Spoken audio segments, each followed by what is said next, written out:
A warm welcome. My name is Mark Isitt. I'm a journalist. I write on architecture and design and city planning for Göteborgs-Posten, among others.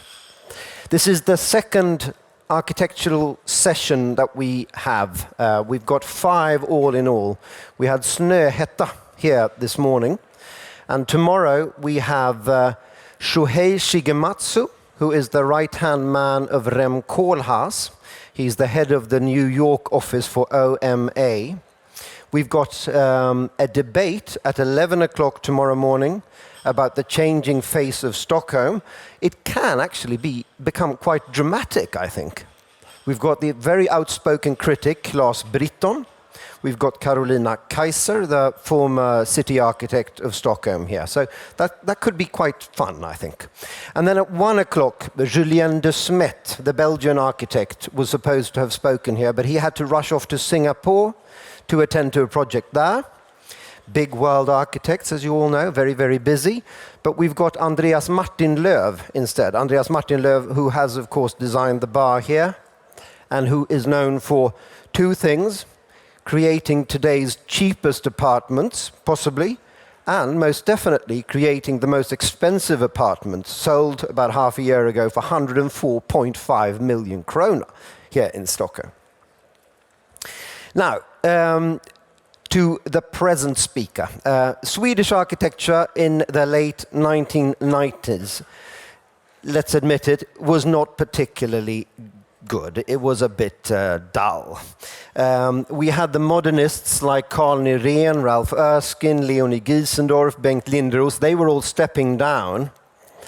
And in their place was not very much. We had one architect really producing work of high standard on a regular basis, and that was Gert Wingårdh.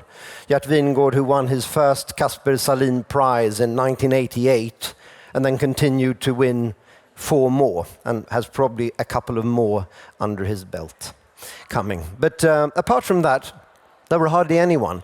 And if you look at the Kasper Sahlin prizes from 1996 to 2000, we had one Swedish winner, and that was Johan Celsing for the exhibition center in the exhibition space at Millesgården. Apart from that, there were 2 Danes, 1 Norwegian, and 1 Spaniard. But if you look past the actual buildings and you look to the interior, Swedes were producing great stuff during this period. We had talents such as Jonas Bolin and Thomas Sandell, producing really restrained elegance and sometimes very adventurous interiors, first and foremost for the restaurant sector. And if you look at the furniture industry towards the late 1990s, we have Jonas Lindvall, we have Claesson Koivisto Rune, we have Monica Förster. Many of those high-profile names that we have today, they got their breakthrough towards the late 1990s. Step by step, this design sensibility that we showed so clearly on the interior side, that started to seep into the architectural community. And there's the main representatives of that new dawning, I'd say, of Swedish architecture, which was brought upon by this new design consciousness. That main representative is Tham Videgård Arkitekter. Bolle Tham and Martin Videgård, both Stockholmers, met at KTH when they were studying there, and they founded their own company in the year of 1999. And since then they've been building. This is important to stress because there's a great focus within that company to realize things.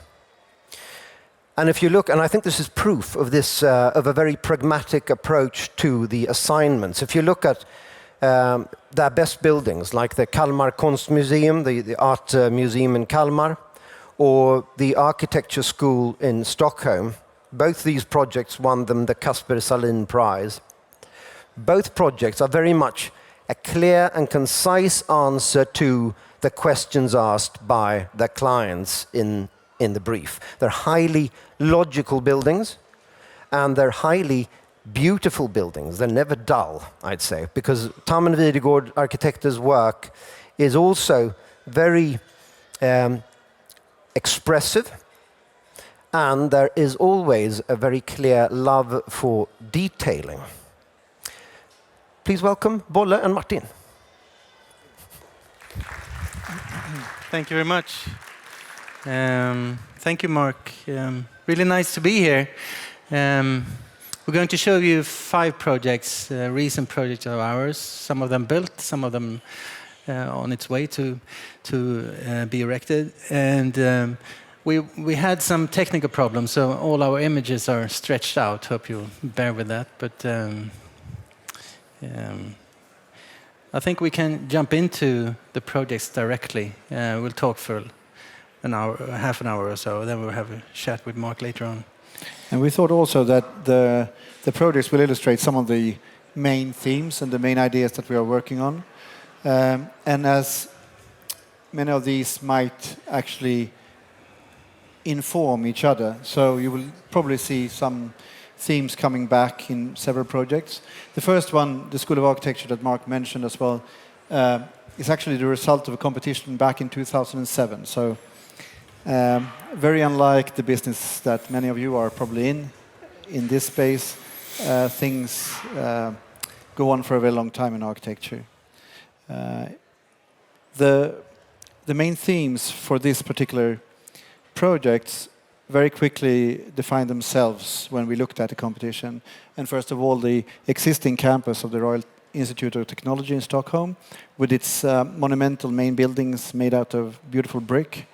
And the idea of a campus where sort of the identity of each specific intelligence, each specific institution combines into something that is bigger, hopefully. So we thought movement and connections were also the main issue in this project.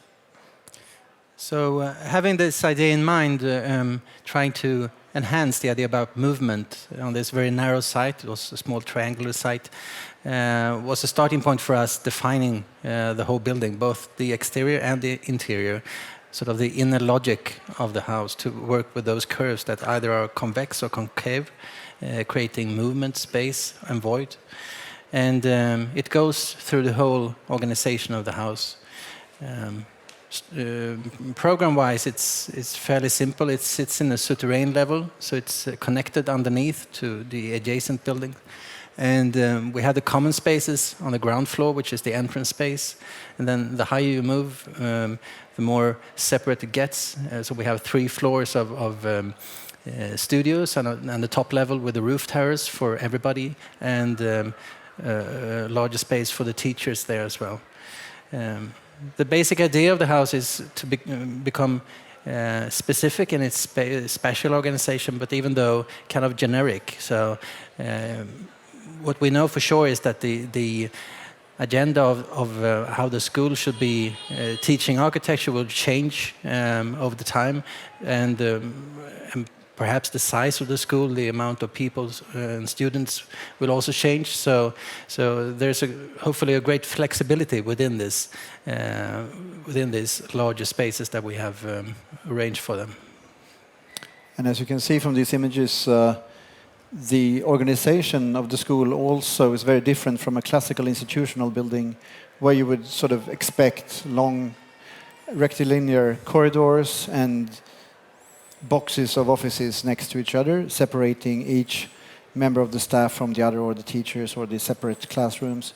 In this school, however, each space continues around the corner. So it's something more informal, also something that would organize itself perhaps more like something that you could experience in a landscape, where one space sort of connects to the other and you have to move forward to actually see what's around the corner. You can't be sure that the same curve or the same kind of space or proportion sort of consists. And then obviously the relation to the existing buildings was very important in this project. As you can see from these images, we decided, or we sort of realized and observed, that there was not a choice available for us to work with the exact same stone or brick that had been used in the old buildings, but rather to complement that 100-year-old architecture with something that was different but still within the same color scheme, and in this case a very strong materiality in the cotton steel facades that are being bent, and as you can see from these images that are taken just half a year ago or so, after the school was opened to students, it's still sort of getting its final color, which will be dark reddish brown. And an interesting aspect designing a school for architect students is that it will be like a reference point for them, even though they want it or not, or like it or not. And creating this school on this protected site, or with the adjacent houses protected, delicate site in the center of Stockholm, and organizing this. We had some ideas about being as pedagogical as possible. One is the tectonical way, just being able to show how it's built and mounted, and showing this clearly. But the other aspect is this idea about space, how we dealt with that one, and if you visit the site or the building, it will take some time to understand how it's all organized, since the curves are sort of unseen before in how it's organized here. So hopefully it will be a good reference point for all the students to relate the work to. We move quickly forward here, so we have another project totally different. We didn't mention this in the beginning, but we've been interested in architecture in general, which means that we haven't specialized in a certain field, really. We try to work in as many fields as possible, from small-scale projects and object design to public buildings and city planning. And this project is in Jönköping. It's our two first housing units was finished last year. It's a result from a competition. It's in the very center of Jönköping, close to this small lake, and it sits just in front of that one. And it's a fairly large scale. The site itself is fairly large, so we proposed those two squarish blocks sitting on the shoreline. The basic idea is that we have a thick building, a thick volume, a good starting point to create a low energy house, and by doing this, we had the possibility to have a lot of apartments on each floor, and the central core, the stairwell itself, could be enlarged. So it creates this sort of social place where you can look from one story to another. And the transition between what's private and public is always, of course, something that we have to deal with, whether you're planning a city or a private house. And in this case, with multifamily housing, it's really important. And the idea here, as Martin also mentioned, with the large scale, that actually vast space just outside your kitchen window or balcony, we felt that was important. And this image shows that one idea was also to, from that core with the social staircase and then the sort of layer of apartments, would have a protecting outer layer of balconies that would, well, create two things actually. First of all, a spatial sort of transition between the urban space outside, but also on a very practical level, a space where you could sort of inhabit and be wind protected. And as you can see from this image and the next, it also creates this rhythm between wind protected glassed balconies and open balconies towards the lake and the view. Another aspect is that since this was our first multifamily housing project, we have sort of avoided doing those, since it's kind of tricky. The client quite often want to earn money as quick as possible and work with a super tight budget. We try to turn this around by working with a simple construction with generic materials. The trellis is actually plain aluminium rods, very much the same way you manufacture the most simple balcony railing as you can find. And that's been our approach, working with this kind of low budget, but even though with the highest ambition when it comes to the architecture. Here's some images of the stairwell, as I talked about. We're standing, looking down. One has a circular stairwell, and the other one is slightly squarish, tilted. And they both, as you can, if you look very close, you can see one of the entrance doors to one of the apartments, and both the circle and this shifted rectangle creates extra space in the corners through it, so for meeting and for entering your apartment. I think we'll come back to the urban issue. The next project is very much about the city. In this case, it's Uppsala, and right at the main square, Stortorget. That is actually one of only 2 examples, I think, of a perfect planned Renaissance square in Sweden, where you have a squarish shape with closed corners. So, I mean, that's what's unique with this square, that you have all the access points in the center of each side of the square. And this was important. So, when we started the project, the client wanted 2 things. First of all, to refurbish the existing building. There was actually a nice building, but refurbished and added to, and then also falling apart. So there was like 2 choices: either to take it down and then make a replica and put it up again, or take it down and create something new. And the other part of the project was that in the same urban block, there was a fairly large corner that was used as, well, a wasted space that was used for parking. And there was also this opportunity to heal this urban block and create a complete situation along the streets in the city. So we started to study the effect of the volume, and looking at a very pragmatic approach to look at the existing regulation, the building regulations. There was some detailing that was actually shaping the building already. And these were early studies where we looked at the strange shape of the regulation plan and how that could be included and create a coherent whole out of this rather complex situation.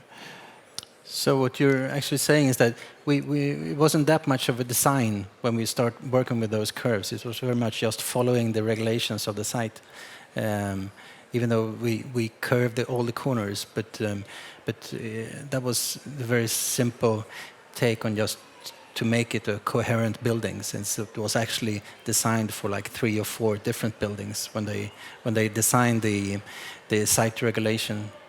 And as you saw on the first image, we had this idea of just a mirroring facade being totally abstract, reflecting its surroundings. Just a couple of years before, we had designed this small tree hotel centered on a tree trunk up in the north of Sweden. And we were excited about this spyglass effect of being able to see through from the darker side. And we tried to develop this to being a smart facade in that sense that a glass building. The problem with that is the heat coming in, and by using this mirroring effect, we could block the heat coming into the building and make it more reflective where the sunny parts are and more transparent where to the north and to the shaded parts. But we got stuck in the process developing this. It was kind of advanced, but we more or less designed it all through. But late in the process, the client wanted to shift and to make something that's more, maybe not traditional, but easy to develop. So we ended up with this double skin facade with a perforated stainless steel grid and glass behind that one. And you can say that the program, in this case, an department store. You all know Åhléns in the central Stockholm, or most of you probably do, which is like a huge brick block with no windows.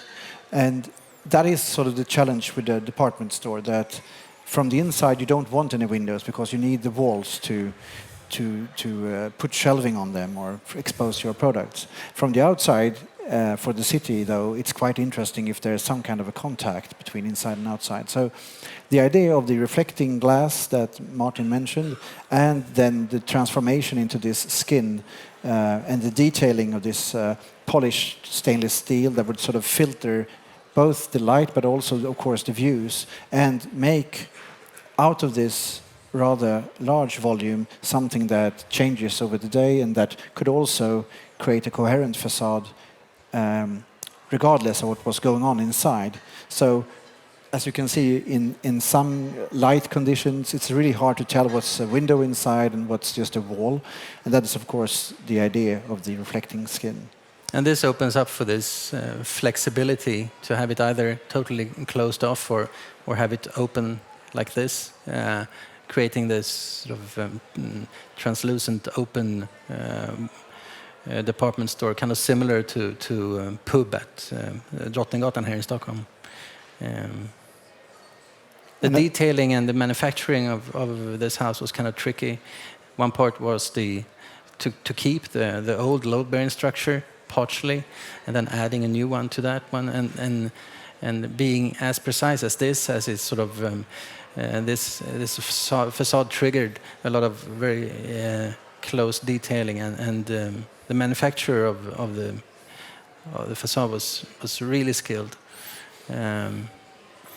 And we don't have that many images really, but I think this one is the last. Well, but it's up there. We have to come back to show you more. Yeah.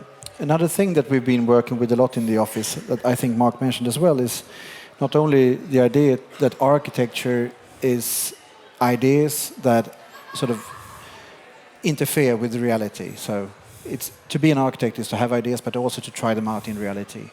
And as a result of that, the sort of local know-how, the local context, and also, of course, local resources in terms of building materials, and also how we use those materials and how we detail and put together the building, the tectonics, has become an interest since the start. And this project is in a way quite extreme.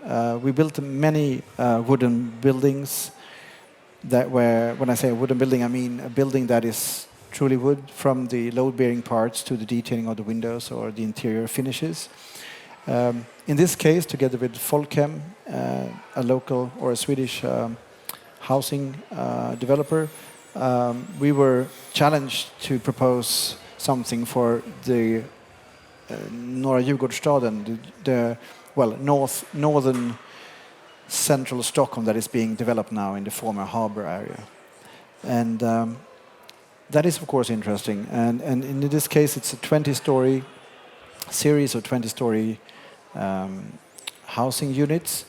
But there's also a sort of an interesting setting for this project in the city, and how it sort of integrates and relates to the standard urban perimeter block. Yeah, the client's brief was simple. They wanted a couple of 20-story high-rises on the shoreline of this former industrial part of Stockholm, and we knew that the city planners had this perimeter block structure as a principle for developing this, and we came up with this idea of try to develop a new topology that sort of mixes and work together with the regular grid system. And as you can see on those images, we cut this larger block into two parts. So we have a smaller road or passage in between, And instead of just taking away the views, we said that we could probably add new views for more people instead. So we, by having gaps between the high rises and tilting them, we created a lot of nice views for the block behind, but also for the apartments in front, of course. And the third part was to sort of recreate the idea of a city with well-defined streets by adding this lower level that binds them together. This altogether created this slightly odd shape, but it also creates those pocket parks where the sun can come down, and also creating wind protection from this very open site as this. And as Bolle mentioned, it's all made in wood all through, and it's exciting to have this sort of logic just working with wood. You get so many answers what to do and how to do it, and as you can see, the load-bearing structure down here is at the bottom is quite heavy, but the higher you get, the less loads it takes. So up here it's very slender and neat in that way, and it also enhances the impression of the verticality. Right. I think the last project we would like to show you is something that is on our tables right now. It's in Gothenburg, and it's also an educational building. It was a two-step competition where we looked at some different parts. And those of you that know Göteborg, this is Götaplatsen, and this is the Art Museum and the concert hall. No, let's see. This is the theater. The concert hall is opposite. So it's also a very specific and very planned part of the city, very monumental, that in an interesting way, sort of just around the corner has this park-like campus, and as you can see, even some large sort of city villas, and then the old parts of the town, and just up here is the Tivoli, Liseberg, and Korsvägen, the city.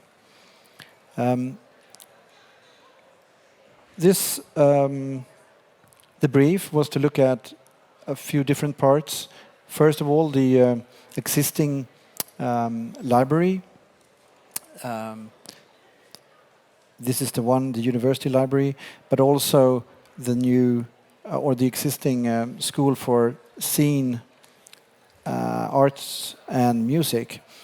And the idea was to add the existing or the other parts of the art institution, which is, well, it's equivalent to the Institution of Fine Arts and Design, you could say, HDK, Valand.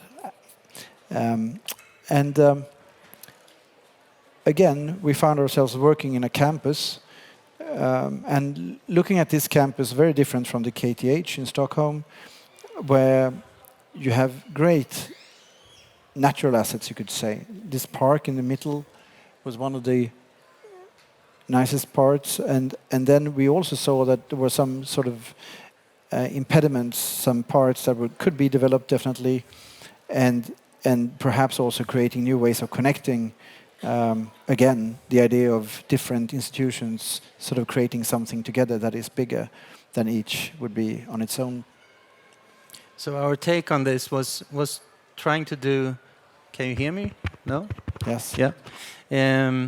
Was to do quite a lot, but on a very limited area or a surface, since we felt there were a lot of existing qualities that we just wanted to keep. So we identified those small areas where we could work and just leave the rest, because it was really nice. And we ended up with the idea of placing the university library over here and the HDK and Valand, the arts and crafts schools, and together with the other art schools. And this image shows how it will look like from the Götaplatsen, the end of Avenyn, the main street in Gothenburg. And it's actually filling a gap, since it's a parking lot here today, which is kind of bizarre. It's the most precious site in the whole of Gothenburg, I think, but or at least the most expensive one. But it's just a parking site, and it fits neatly into this site, and it sort of closes the end of Avenyn. We're working with the same kind of material as the adjacent buildings. This light brick, which is kind of common in Gothenburg and not seen that often here in Stockholm. We won't go into detail. No, I think we could just say that what's interesting with three different art institutions in one building is, of course, that the only thing that you can be sure about is that they will use the building in a different way than they tell you today. So when it's built in 5 years or in 10 years, it will be very different. And that is also nice, because for an architect, that means that if we produce buildings that have good spaces in them, whether they are large or small or good connections, those spaces will always be taken in use. Also, since the idea of the whole project to assemble these 3D institutions within the same, more or less, you could describe it as an urban block, more or less, or a building. It's something in the scale in between. It's also a nice idea, of course, that you don't have specifically to be in the left wing or the right wing or on top or at the bottom just because you belong to one of these schools. But they could actually pick the best spaces for each specific activity. So there would be probably ateliers for daylight activities at the top. That's logical. And there will be new black box studios in the basement. And then, of course, sometimes there will be artists in the black box and dancers at the top. And that will probably change also over time. So this kind of robust idea was our proposal and starting point. And the basic organization is that it's actually 3 buildings merged together. The blue one is the existing building made by Carl Nyrén. And this new one was the one facing Götaplatsen, sort of speaking to the city, and this one just follows the street and sort of mirroring the heights and materiality of the existing buildings on the other side, and altogether they create this courtyard that all the students and teachers could share in common.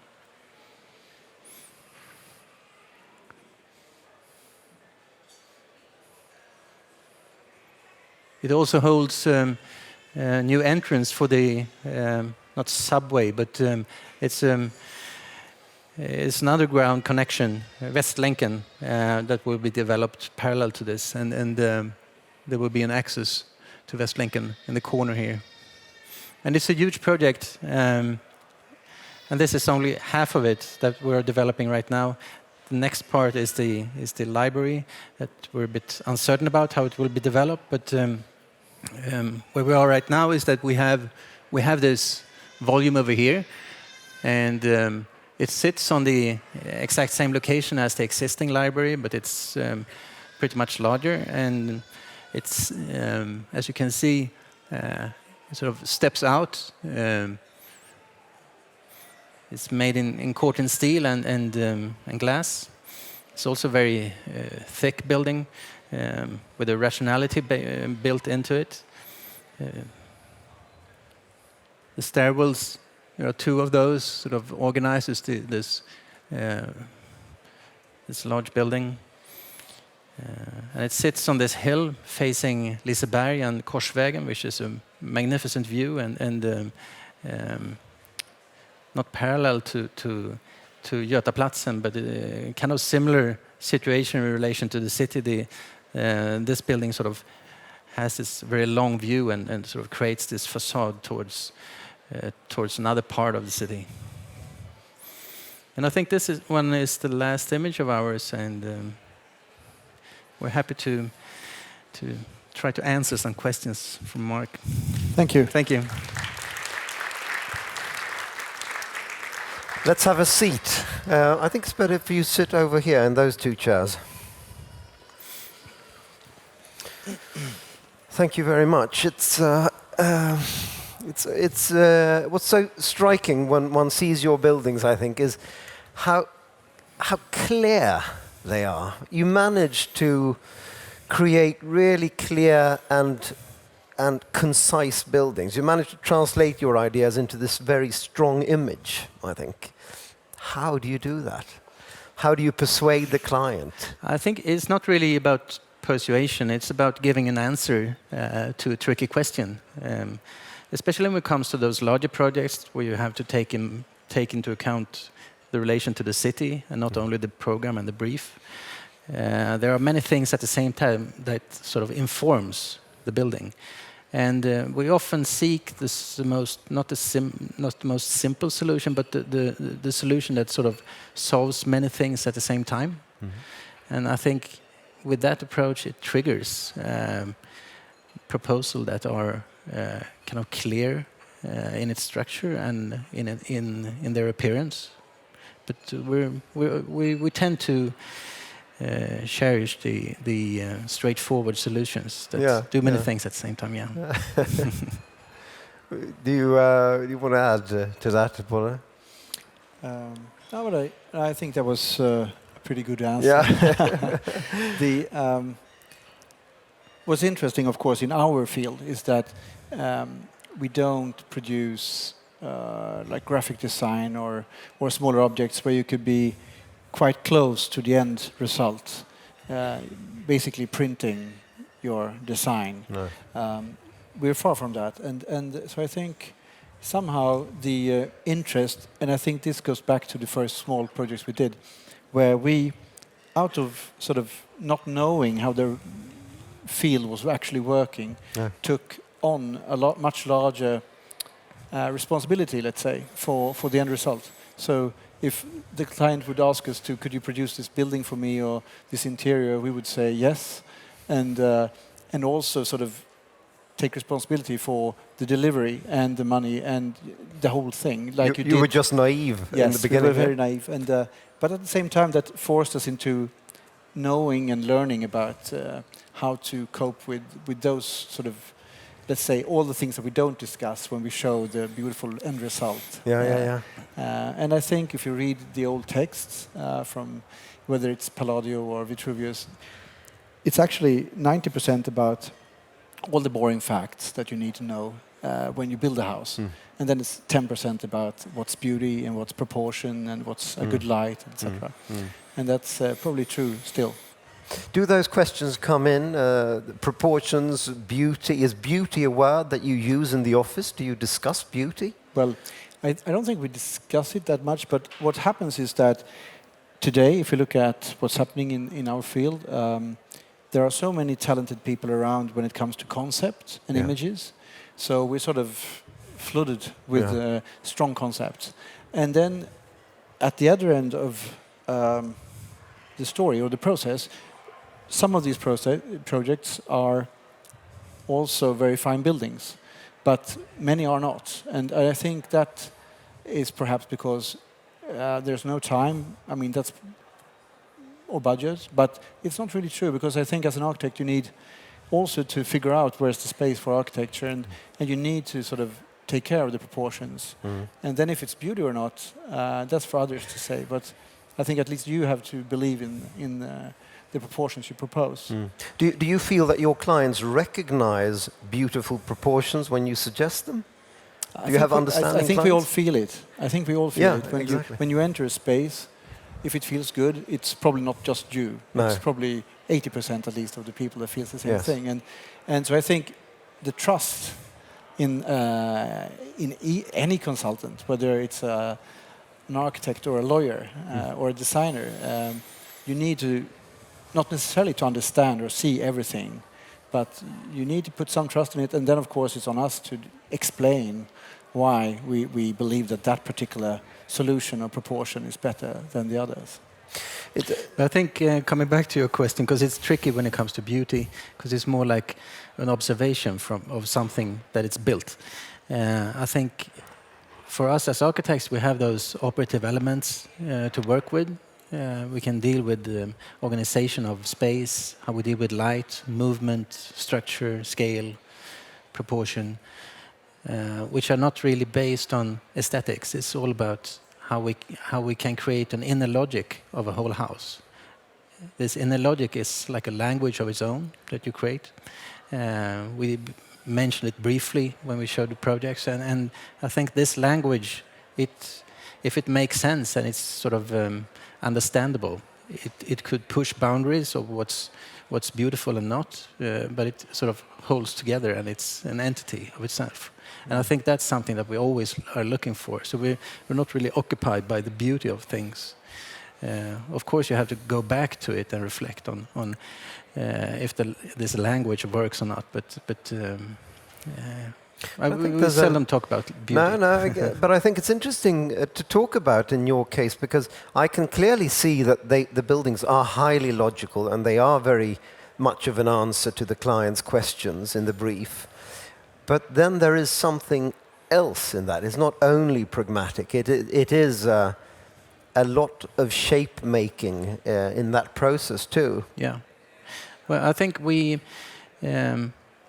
that's our way of expressing ourselves. Architecture is about expressions and impressions, and it's not only about organizing space in the most efficient way, of course. Exactly. I think we have worked together, and we always work together in all our projects. We've been doing this for like 16 years now, so we have sort of developed a way of talking about architecture that sort of creates projects. And I think this has sort of ended up in a certain style, perhaps. Yeah. But it's not really up to us to define it. How do you communicate architecture? Is it first and foremost in drawings? Within the office? Within the office. You too, really, when you sit down and play ping pong. We have those the old way. bold sketch pens we work with, and we talk quite a lot. And as Magistretis said, all good ideas should be possible to explain through a telephone. Yeah, I think it's a good start. But we're sort of mixing up being sort of analytical and just enhancing all the information that we can have. But parallel to that, we are kind of intuitive in our work, because you don't do it for the first time. You have done it so many times, so you can refer to other approaches. And do you add certain aspects?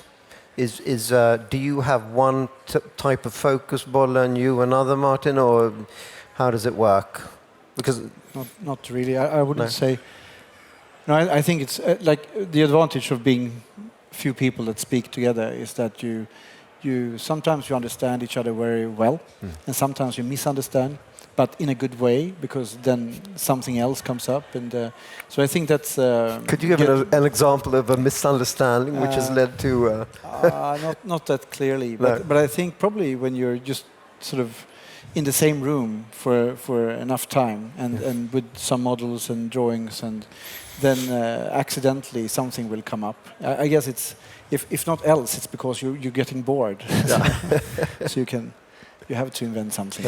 I think it was Peter Eisenman who wrote about Mies understanding. He was looking at Mies van der Rohe and misunderstood him in a good way, or in a way that he did intentionally. And it's a way of getting inspiration to try to understand stuff.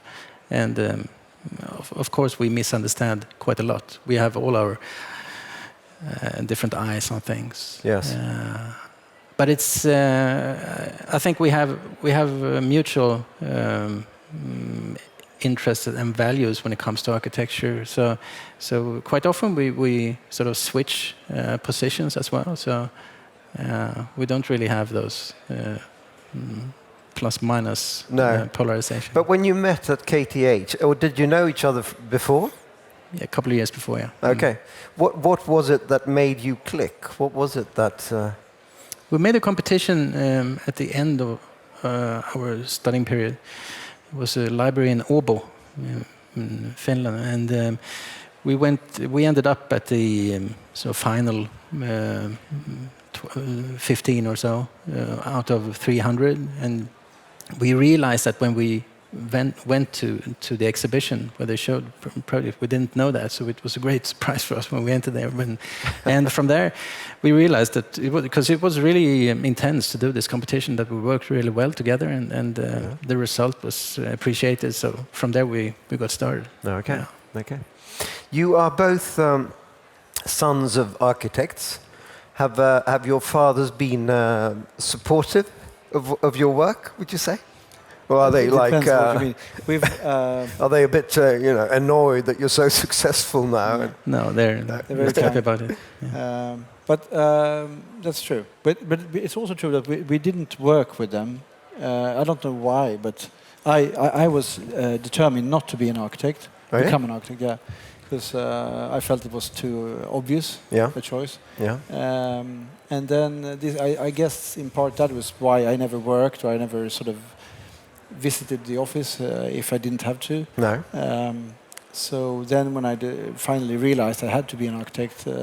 what was it that told you that I have to be an architect? I think it just combined the different things that I already knew I was interested in.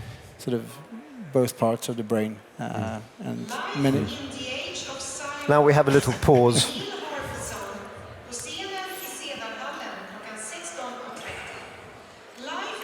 It goes on for 20 seconds, maybe.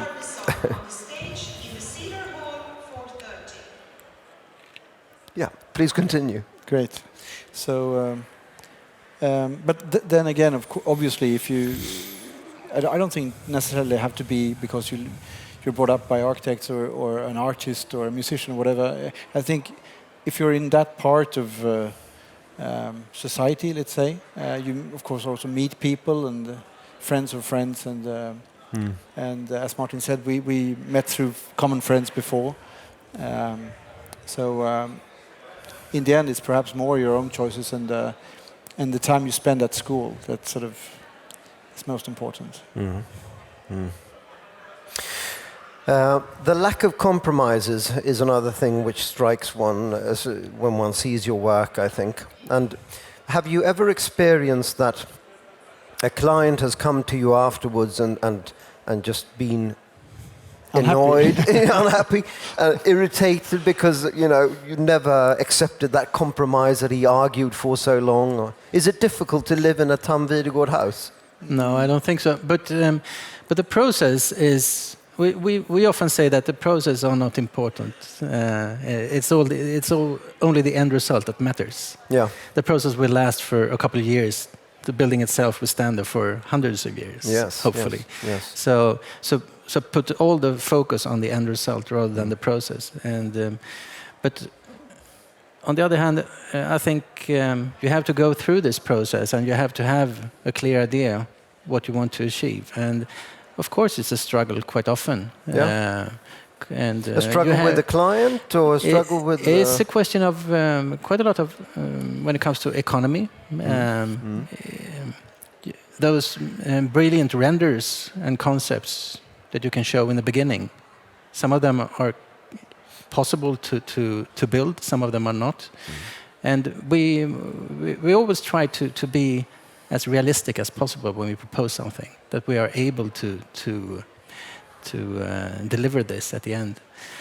And so I think we're both kind of good in having this pragmatic sense, but and sometimes convincing as well. But it's quite often a struggle, and I think it's not. That's not only the case for us. It's like this for everybody. I'm struck when I see the architecture school. The architecture school, which, by the way, won a prize yesterday, the Arc Daily Award for Best Educational Building, which is a big international award. So, congratulations. Thanks. I'm struck by when I see the renderings and I see the final result. It's that. Yeah. There are no compromises, it seems, on the way there. And I think it's because having this interest in building stuff, because we have built quite a lot. We have learned over the years what's possible and what's not. So I think that's one reason behind it. We proposed something that was possible to build within the budget. When you're lecturing internationally, which I know that you're doing more and more, are you regarded as typically Scandinavian in your design? I don't know, some of it, I think. We often told that as an architectural practice, we have a specific relation or a way of relating to the natural landscape. And I think in part that is just because we've produced a few buildings on remote sites, like the Stockholm archipelago, or if it's the west coast, or the southern parts of Sweden, or like Martin mentioned, the Tree Hotel. I think all of those projects, they relate very directly to the site where they are located. And perhaps also the idea of using the things that you find where you actually are to dig active. where you stand. Yes, exactly.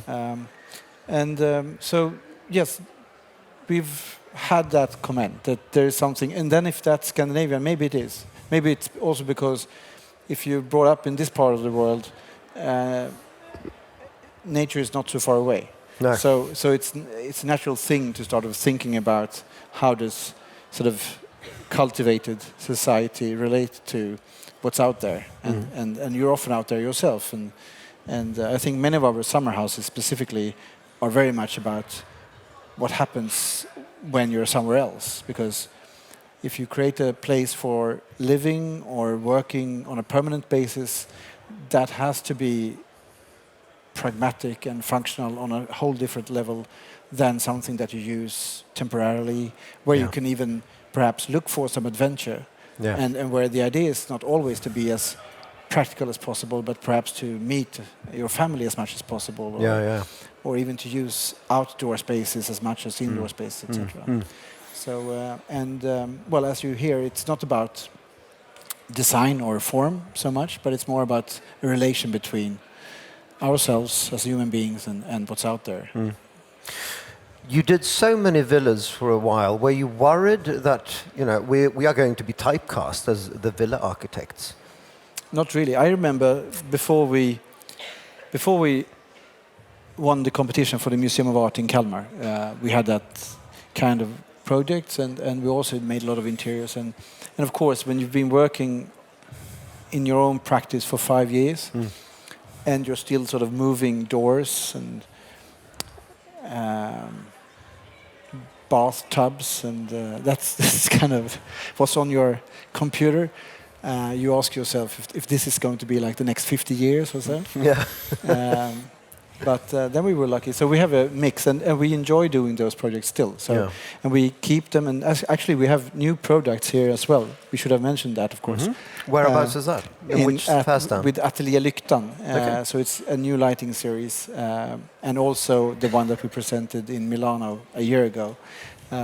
So we actually keep the small scale and even smaller today.